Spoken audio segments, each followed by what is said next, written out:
Hi, Tony here at Views from the Man Cave, and today I'm going to be showing you how to remove and paint the headlight mounts on the Triumph Street Twin. Now, ever since I started posting Street Twin videos online, and specifically after I showed how to remove the headlamp and clock to paint these bezels black, I've had a lot of requests about how to remove this stock mount here.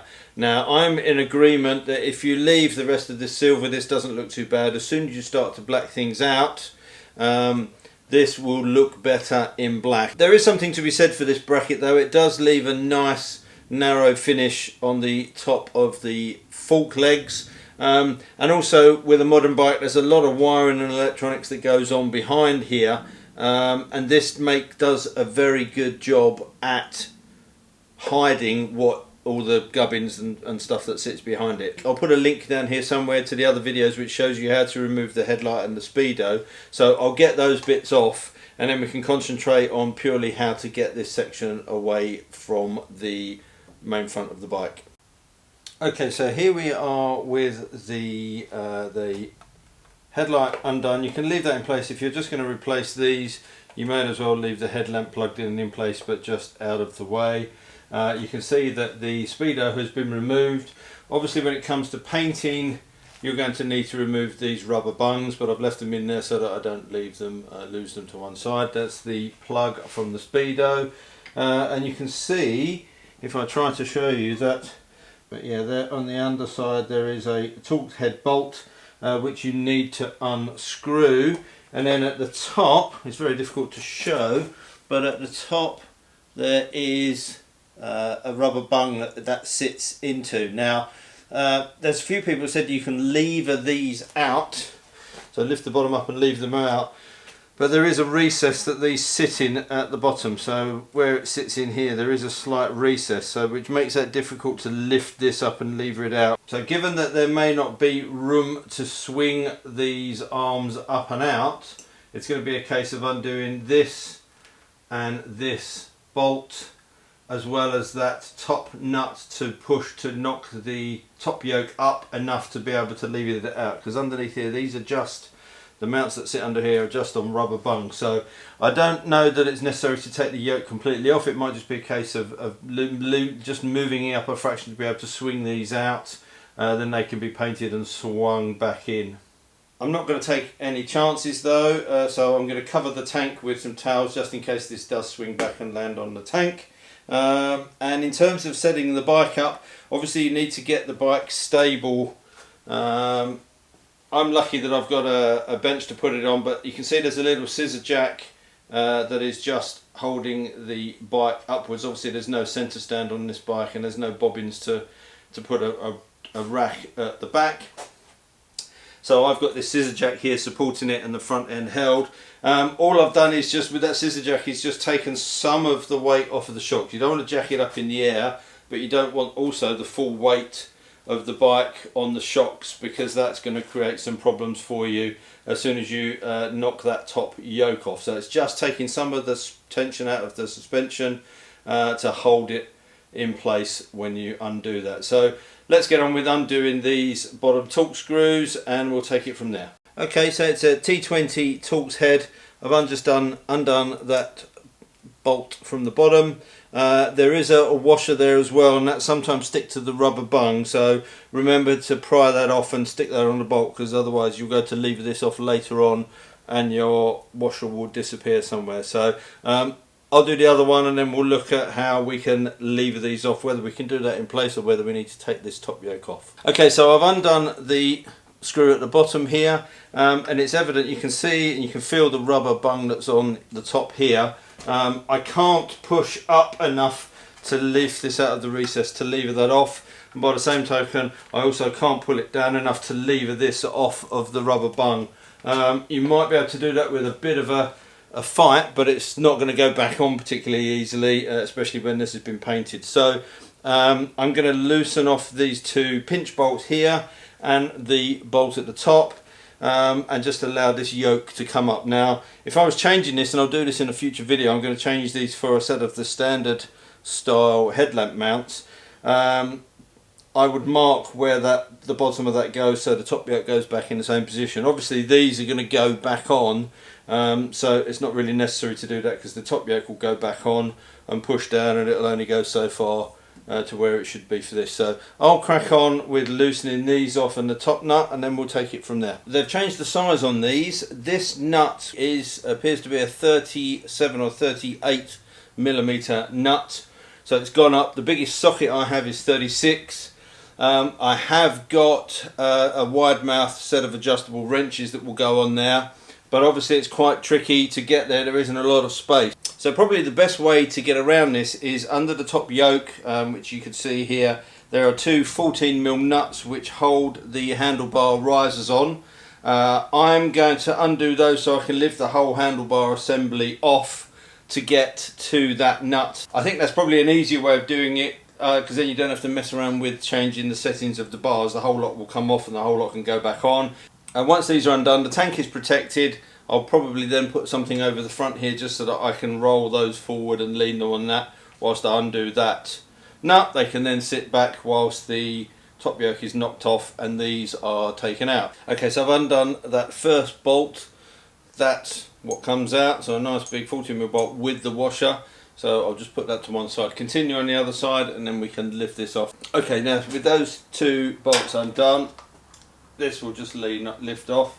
I'm just going to sit that there just for the time being so that I can get to this top nut. You've got two washers that sit underneath here. Make sure you don't lose those. There is a rubber bung with a sleeve inside it, but that can stay in there. So just make sure you keep those two washers safe. Now, if you've got, I've discovered if you haven't got a socket that size or a spanner of 37, I'll double check the measurements, I think it's 38 mil, they're very expensive to buy. I've managed to get hold of this from Screwfix, which is a wide mouth, narrow jawed adjustable spanner. This goes up to 38 mil. This is the 8-inch one that goes up to 30 mil. $19.99, so that's pretty cheap. But now that's off, we can get that on to the top nut to get that loosened. Also at this point, if you did want to, you could take the risers apart and give those a lick of paint if you wanted to black all that out. I'm not going to bother with that at the moment. I'm just going to concentrate on getting this top nut off. Well, it's pretty damn tight. Once you eventually lever it off, it doesn't take a lot to then with it. I've just put a little bit of tape around to protect the chrome finish for that. But then it is just a case of screwing that top nut off. I might actually look to replace that with something a bit nice and less shiny blingy chrome, but there's the thread. It's then just a case of loosening these two pinch bolts. The top nut is off. I thought it would be easier actually just to loosely bolt the risers back onto the top yoke, because that's going to give you the ability with a bit of leverage to be able to lift this off. Okay, so it's just a little wiggle on the handlebars to get that up, and you can see the top yoke has moved tiny amount, a couple of centimeters, but that's enough for you to be able to release the bottom, and then out comes that arm. You can see the little pin on the bottom that sits there, but that's the arm in its entirety. Obviously we need to take the rubber bungs out of these. So you've got the two that mount to those prongs, and then you've got the two other smaller ones here that mount the speedo. So again, just take those out. They're nice and soft rubber, easy to push out. So we've got those there, and then we've got these little plastic guides as well for the cabling. So there's a star nut on there which you just need to remove. You'll need a T30 Torx head fitment. They're only nipped up, not particularly tight.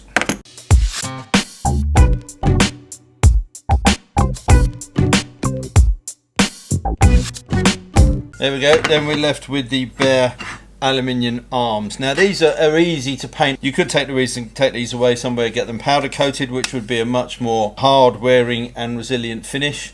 So I'm not going to keep these on long term. There's another video coming up where I'll show you how to replace these with something different. But for me, I think I'm quite happy just getting these painted in rattle can. And people asked about the paint that I use, and it's good old Halford's grey primer and Halford's satin black spray paint. If you take your time with the prep, you can get a pretty good finish on them.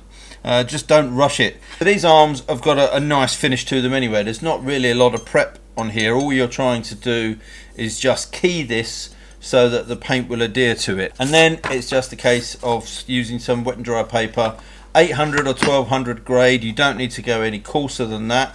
I've got some 800 here, that would be fine, and it is a case of just very lightly sanding those down so that you just take the burr off, you get a nice something for the paint to adhere to. So I'm going to give these a clean up with some brake cleaner, then I'm going to flatten these off, and then I'll show you the next step from there. So using the primer, it's just a case of doing nice even light coats on there.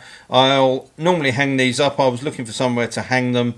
I've got my trusty piece of metal rod, and actually this piece under here is going to have a rubber bung and sit inside the speedo housing, so you won't see that. So I will hook from there, and then I'll hang those and paint those individually, let them dry. If you need to with the primer, you can just lightly flat them off again if you've got any spots or bits of grit or something like that in there, and then it's just a case of going over with the satin black and getting a few coats on that. So okay, now I've hung these up in the garden just because I've got stuff in the garage that I can't cover over, but that's fine as long as you keep an eye on them.